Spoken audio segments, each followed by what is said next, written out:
আসসালামু আলাইকুম, সবাই কেমন আছেন?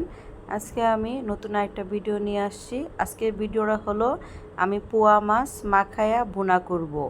সমুদ্রের লাল পোয়াটা নিয়ে নিছি আমি, ভালো করে মাখায়া ভুনা করব। সবসময় তো ভাজা মাছ ভুনা করি, আজকে আমি মাখায়া ভুনা করব।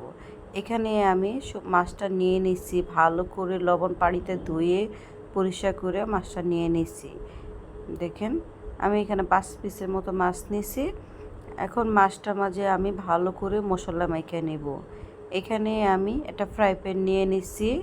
এখন ফ্রাই প্যানের মাঝে আমি বাকি সব মশলাগুলি দিয়ে দিব।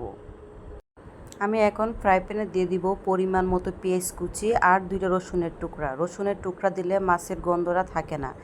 আর দিয়ে দিলাম 1 চামচের মতো হলুদের গুঁড়া, আর দিয়ে দিব 1 চামচের মতো লবণ, আর দিয়ে দিব 1 চামচের মতো ধনিয়ার গুঁড়া, আর দিয়ে দিব 1 চামচের মতো মরিচের গুঁড়া।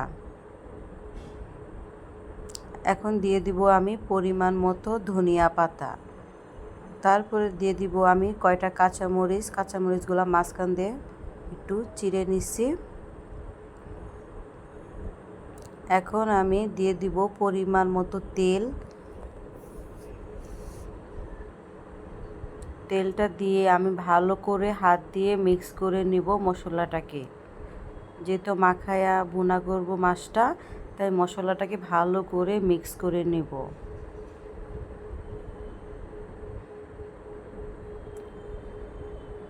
মশলাটাকে ভালো করে মিক্স করে আমি এখানে দিয়ে দিব মাছগুলি। মশলাটা মিক্স করা হয়ে গেছে। এখন মাছগুলি দিয়ে মাছের সঙ্গে ভালো করে মশলাটাকে মিক্স করে নেব।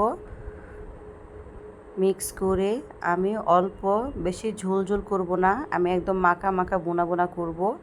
তাই এখন আমি দিয়ে দিব পরিমাণ মতো পানি। পানি দিয়ে ফ্রাই প্যানটা চুলায় বসায় দেব। মাছগুলিকে বিছায়া নিলাম, পেস্টগুলো উপরে দিয়ে দিতেছি। আমি বারবার উদাম করব না, একবারে মাখায়া ফ্রাই প্যানে চুলায় বসায় দিব।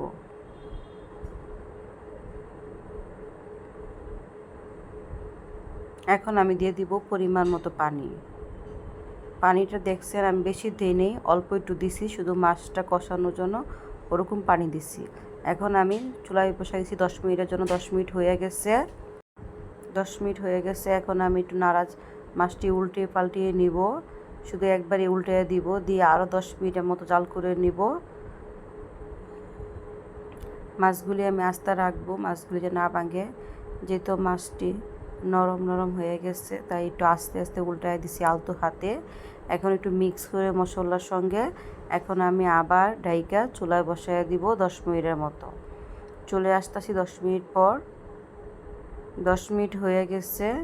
দেখেন আমার মাছ ভুনাটা হয়ে গেছে। এখন আমি একটু নাড়াচাড়া করে মিক্স করে আমি আরও 2 মিনিটের মতো এইভাবে জাল করে নিব।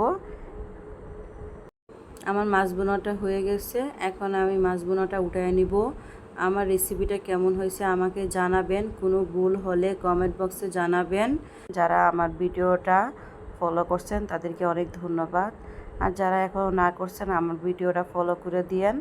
ভালো লাগলে লাইক এবং শেয়ার করে দিয়েন। আসসালামু আলাইকুম, আল্লাহ হাফিজ।